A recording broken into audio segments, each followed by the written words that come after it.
Good morning. I'm Toni Momberger from the Redlands Daily Facts. I'm sitting in the yard of Mary Jane Auerbacher, who is a legend in our community and has a tremendous impact on the history of Redlands. We are outside of her home, which we'll talk about, as also pretty remarkable in terms of Redlands history. And let's jump right into, you founded Valley Prep. Mm-hmm. What year was it? That was 1957. 1957. And were you an educator? Or were you Yes, a parent or both? I was a parent at the time. I had been a teacher in a migratory camp when I first got out of college. And that changed my whole life because I was so interested in doing something about world hunger. When I first got there, the children were, they were like victims in Africa. They had straw-like hair and glassy eyes and runny sores and huge stomachs. Where was this? It was between Coachella and Indio. And it was a big migratory camp that held 450 families. And I lived in the camp. And so I got to know them really well. Oftentimes they would take out their children out of school because they needed the older ones to take care of the younger ones. They had children every 10 months, and this was part of the problem. Wow. So most of them had 10 children or something like that. And they lived in these wooden tents, which were wood only for about 3 feet. The rest was canvas. You can imagine what that was like at 120 degrees below. I imagine it was very different from what Valley Prep is. Oh yeah, totally. But it was a different need. Yeah. I had children, I was teaching first grade. I had 44 children, and they were all between 5 and a half and 11 years old. Really? Because they'd never gone to school long enough to pass, not because they were dumb. And after about a month of school lunches, the physical effects of the starvation disappeared, but the brain damage was still there. Wow. And so it's a very bad problem. I was thrilled to find out that that they didn't stay that way. Yeah. Later on, I saw a Mexican lady who was a speaker at World Affairs Council, who had been in our camp at the time I was teaching there, and I was telling her what we had worried about, you know, when we teachers were talking together, what was going to happen to these children when the family moved on and so forth. And she said, well, my brother has one child and I don't have any. That's a big difference than having 10. Yes. So that was one nice thing that I learned. And then another thing was we had a janitor who was 17 years old, and we inveigled the Bible Institute of taking him on as a student in the college level, even though he'd only had a 9th grade education. And they did. And one day I was taking my children to Disneyland a few years later, and there he was a minister at the Baptist church in Downey. Really? And he was there with their young people. Oh, wow. So we were very, very happy for him. Okay, let's get back to Valley Prep. Yeah. You were an educator in this school, and you were a mother of 3 girls. Yeah. I wasn't a teacher there until after they got into junior high. Okay. I wanted to be their mother. Yes. I was very impressed that was an important thing to do. My mother worked all my life, and so did my father, and I was given to the care of a woman who just did it for money. She didn't know anything about taking care of children. You want to do it yourself. And so I wanted to really be a good mother and encourage them to read and to do artwork and to have music lessons and all these things. And so we did that, and then afterward I taught music at the school for 30 years At which school? at Valley Prep. At Valley Prep. Okay, so you got together with another mother and said Yeah. there's a need in Redlands Yeah. for this kind of school. It doesn't exist. Yeah. Talk to me about how that came together and Well, what needs you were meeting. a lot of parents came together. First, it was a coffee clutch for the mothers, and then when the fathers came in, we were able to do something because they handled the money. So, we were able to, as I said, Mrs. Shirk gave us the money for the headmaster, and my husband gave the money for the land, which we have down there. Unfortunately, while we were gone to Europe, they sold the corner lot to the Lutheran church. But we would have had land enough for a high school if they hadn't done that. Okay, so Valley Prep goes to 8th grade. Yeah. How many students did you have to start? About 30. And where were you? We met in a building which was a ranch, actually, but it had been a restaurant.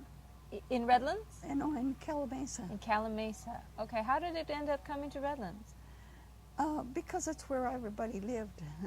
Okay, what year was that? In 1957, we started the school. And when did it come to Redlands? In about 59. Do you still have some relationship with the school? Oh, yes, I'm a founding member of the board. So I go to all the board meetings. Okay. I'm what do they call it? I'm supposed to report about something the teachers are doing each time when we meet that people would be interested in. Are you pleased with the way it's come? Oh, it's excellent. Yeah. One of the things that pleased me so much was we had a board meeting where we had a lot of parents and teachers and board members all mixed together. We were talking about sort of a strategic plan for the coming 5 years. And everybody was on the same page. Oh. And that was so wonderful to realize that all the teachers realized what we were there for. Yeah. And we didn't have anybody saying, oh, they shouldn't read that. That's too far. They should only read third grade material when they're third grade. Yeah, I know those parents. Yeah. Yeah. And so we wanted the children to be able to achieve whatever they wanted to achieve, whatever they could. And they do. And they very do. Successful. Oh, it's wonderful what they do. Okay, let's move on to music. Yeah. Talk to me about you and music. I couldn't have any music lessons when I was a child because my parents couldn't afford it. So I taught myself to play the piano. And my father bought a book about an inch thick that was all the way from the 2nd grade to the 4th grade in piano. And I would work on each piece until I got it right, and I'd put a star on it and go to the next piece. Oh my God. And that's the way I taught myself to play for several years. And finally, I was waiting on the safety zone out in the middle of the street for the streetcar in Alhambra. And a man came up to me and asked me if I'd like to have music lessons. And I said, oh, I would love music lessons more than anything in the world. And so he came and taught me to play the piano. And I took lessons from him. How old were you then? I was 13. And I took... You're a 13-year-old standing in the middle of the street and a stranger comes to you and contrives a way to get your address. So my mother had him come on Saturday morning, so she was home. Okay. That And seems terribly dangerous to me. Okay. It wasn't in those days. Okay. We used to go away and leave the house unlocked so the gardener could get in and get a drink of water and use the bathroom. Oh, boy. Oh, my goodness. And we never thought of it being dangerous. Okay, so you play piano, and you're quite good now. Well, I don't play the piano much, only for Church Women United. I play the organ for church, and that's a very different animal. When I started at the university, I didn't Which take any university? music the first year. I was majoring in English and I'm minoring in history because I wanted to be a writer and an English teacher. Which university? University of Redlands. That's what I thought. And so the second year I had a light course. I only took 14 units. So I decided that would be a nice time to go back to my music. So I inquired, and I would have had to pay for my lessons because I wasn't a beginner. Mm-hmm. But if I were a beginner, I could have them free. Yeah. Well, I wasn't an organist. I was a beginner in organ. So I had class lessons together with another girl, and they gave them to us free. And I just fell in love with the organ. Yes. And so I practiced every day on the organ and took a course, and I changed my major when I was a junior and majored in biology instead, just because the professors were so excellent. I loved their lectures and field trips and everything. So later on, I took the children at the school on field trips every year in the spring, and and we'd go to a different ecological area every year, so they could learn the various plants that lived in that particular area. Oh. Whether it was 7,000 feet high, or whether it was chaparral or the lower desert, or whether it was an area where there were lots of streams and lakes. It's all very, very different. Do you still do this? Not right now. I did for a long time. I did it for a number of years, and it was probably the most rewarding thing, because it had such an influence on the children. Yeah.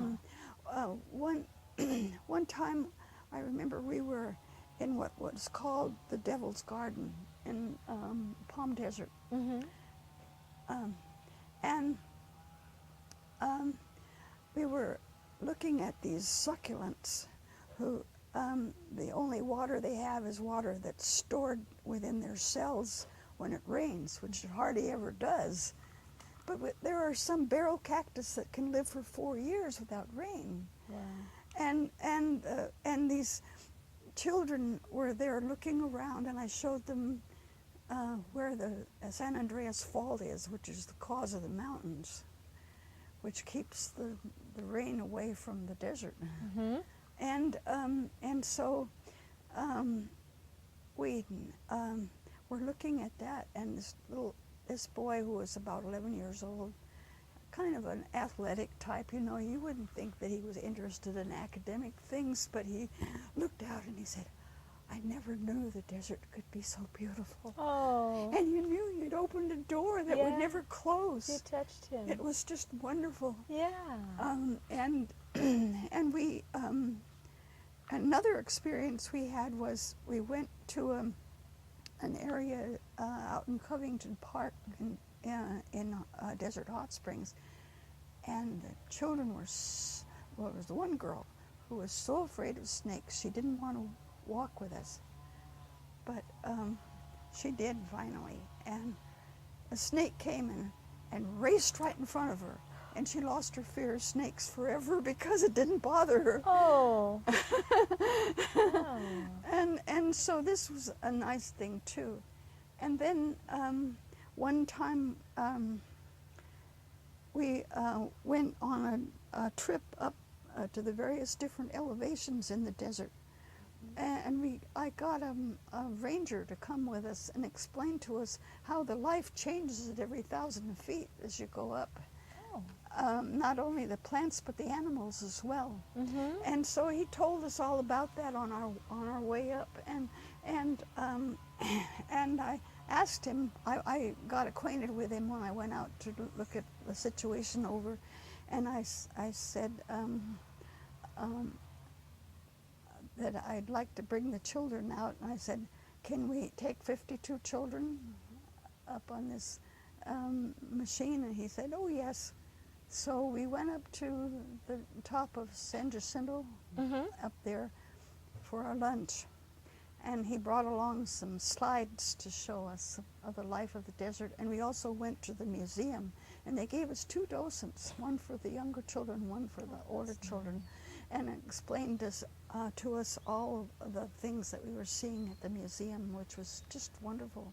So And this student body that's attending the school that you created is Yeah. getting these hands-on biology lessons. They're getting music lessons. I know they get foreign language. Yeah, It's really a well-rounded and rich Yeah. education. right. The parents are very pleased. Well, I'm sure. So it's been a very rewarding experience. Yeah. Speaking of reward, you're a hero of the arts this year from the Bowl Association. Because I cook. That's so funny. That is supporting the arts. That is absolutely. Talk about your association with the Bowl and the arts. Well, let's see. When we gave up our mountain house, which is where we lived in the summer,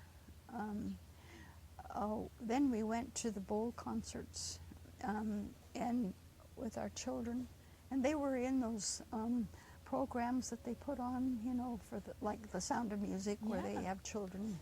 Well, they were often in the programs and danced, and when they were 5 and 6 years old. What years like would that have been? What decade? That was about 1958, 59. So well, wait a second. Okay, so that was before they did the summer musicals. That was when they did They did summer musicals. Did yeah, they? were always the same. Oh, okay. And then we went of course, to the concerts and everything, and I got well acquainted with Marcia Cabrera, who I think is one of the most lovely people in the world. Yeah, me too. It's so funny. I thought that that I was one of her favorite friends, until I found out that everybody thinks that. Oh. That's great. So, she does make you feel that way. But she is a wonderful person, and so well, they invited me to come on the board. I think because I was in the Spinet. My organ teacher, Dr. Spellman, wanted me to be in the Spinet before I graduated from the university, because at that time we had junior members of the Spinet. We should explain what the Spinet is. Yes, it's a music club for people who will be willing to play a concert for their fellows. Okay. And so you have to be able to play a concert to join. And it's primarily on keys, right? Pianos? No, they have violinists and flutists and singers and cellists and everything you can imagine. And so, as Curtis Allen says, you have to be a little crazy to join the Spinet.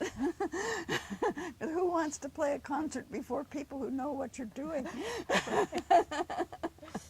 So anyway, so I joined the Spinet, and I've always loved the Spinet, and the programs are just wonderful, and always in beautiful homes, and they would go way out on the refreshments and everything. It's just lovely, and I have a lot of good friends in the Spinet.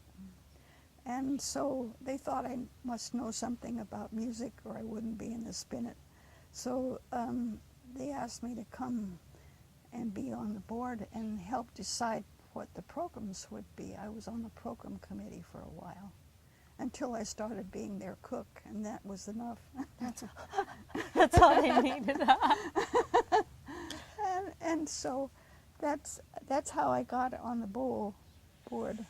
And we have to count the money. And in the early days, we didn't have a money counter like we have now. We sat there and counted all those bills, and we usually missed the second half of the performance. Oh, which was too bad. yeah. I'm going to jump. You said you had a mountain home. Yes, in And Running Springs. And now you have this home. Have you had this home the whole time? You were the original owner of this home. Yes, I'm the only person who still lives in a Neuter house who was the original owner, because I'm so old. What year was this house built?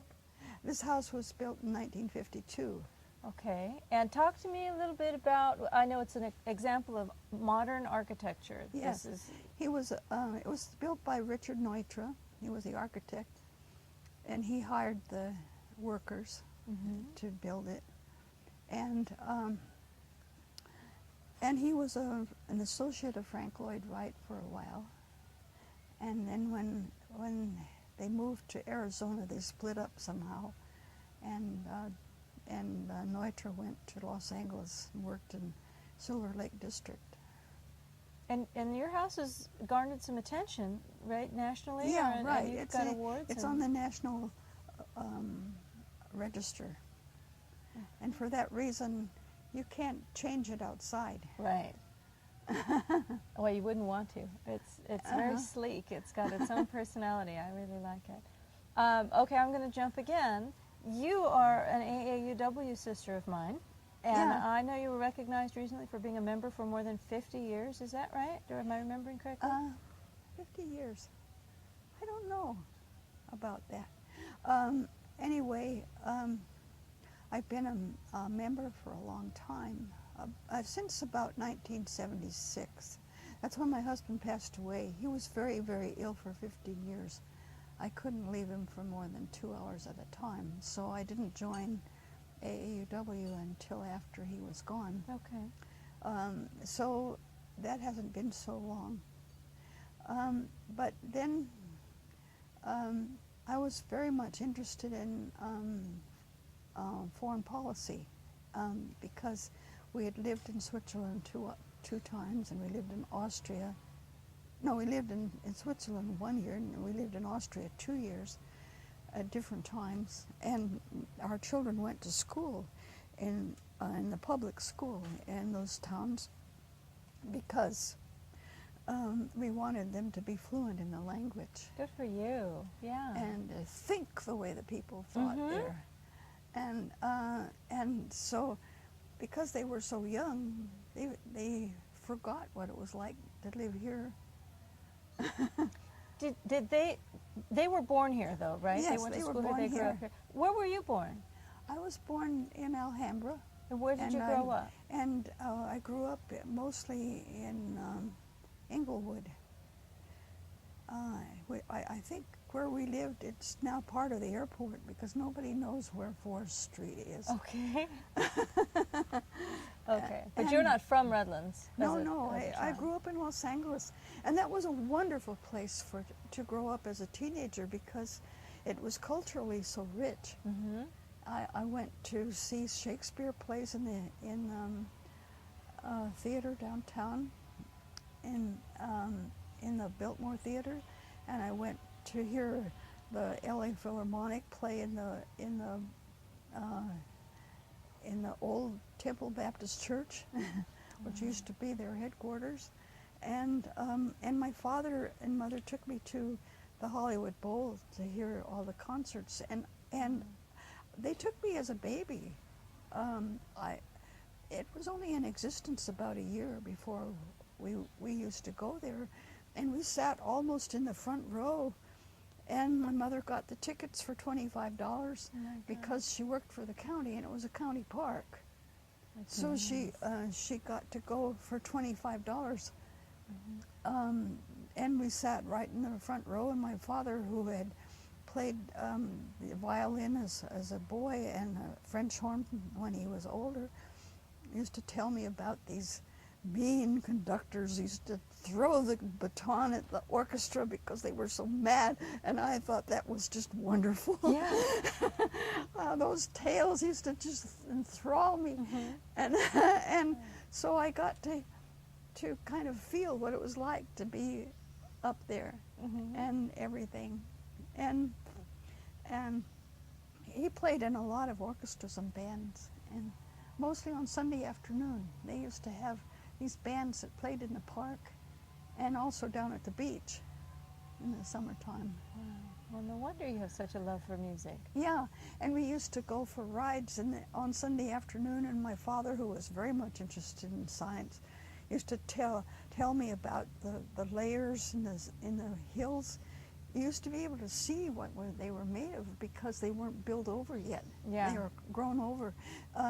They had just been cut because the automobile had only been invented a few years before. Oh my goodness. So he'd tell me all about the geology of the hills, and then we'd listen to the Standard Hour on the radio. Wow.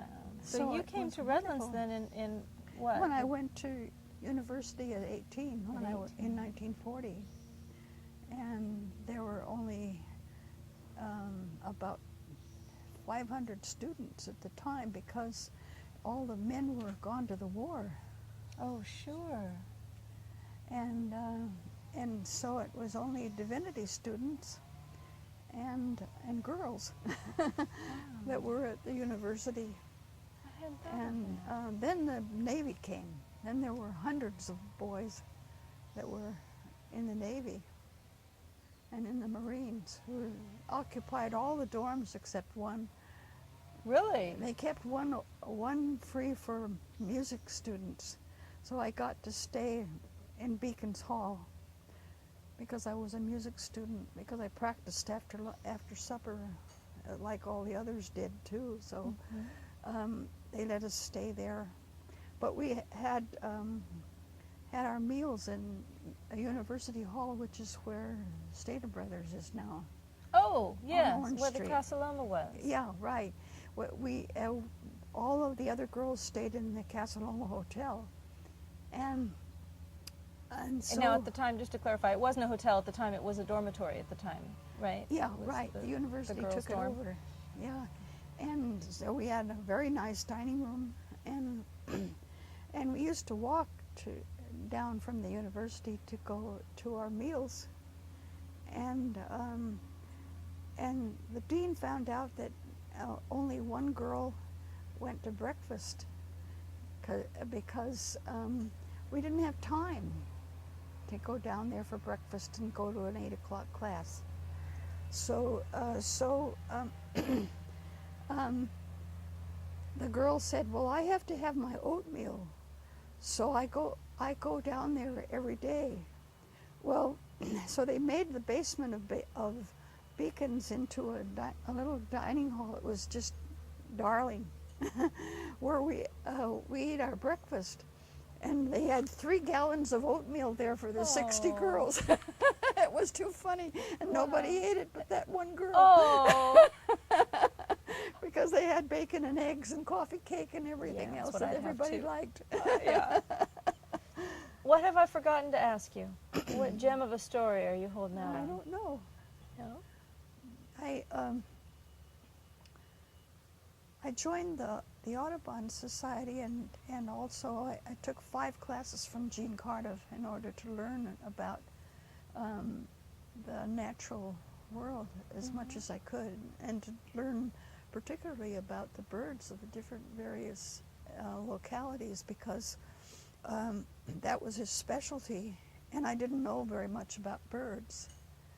And so I took 5 classes from him, and I learned a lot because all of the other people who went on the trip knew a lot about all the wildflowers and everything, and I learned from them because I'd ask questions. Where did you take these classes? Oh, they were all various different places where there are birds. Okay, not at the University of Redlands. No, You no, don't mean when they you were were a student. all field trips to the beach Okay. and to the low desert and all kinds of places where you find birds.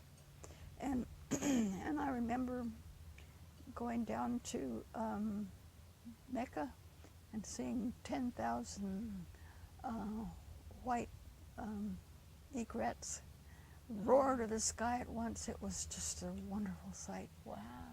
And so I took all those classes in order to be able to teach the kids at school. And that's one thing. Oh, and another thing was I found out when I was studying the music history of the composers which we were studying. We studied all the history of music in 8 years. The children were in the school for 8 years. Oh, yeah. That way, they learned the whole history of music because we divided it up in 8 periods. And so I taught what the school used to call a culture unit. I got the other teachers to help me.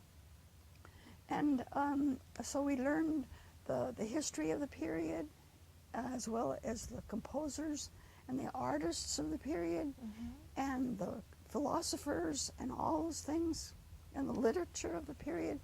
And the other teachers taught those other subjects.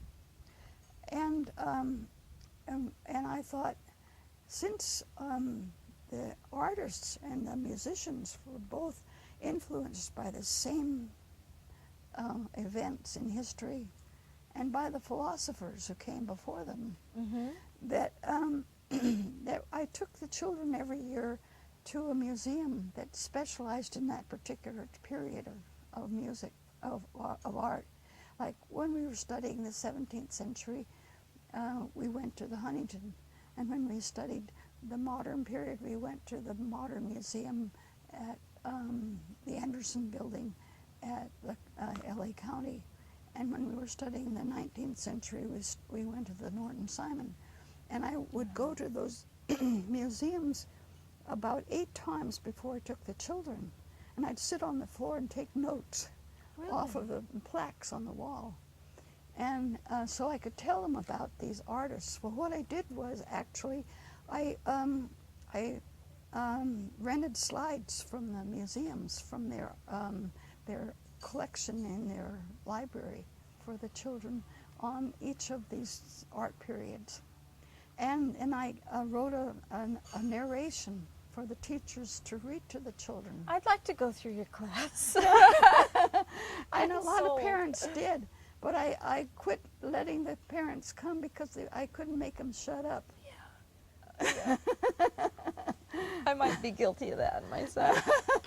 And so, so we would go to these museums, and then when we went to the nature hikes and learned about the flowers and the animals and everything of the period, I only took about 12 children at a time so they could see what we were talking about. And the same thing at the museum. I only took one class at a time. Wow. So they could see around the painting. And oftentimes I'd have one of the children be a specialist in a certain painting. What a good idea. So they told the other children about the artist and his the way he painted and why and everything. And so I didn't have to do all the talking.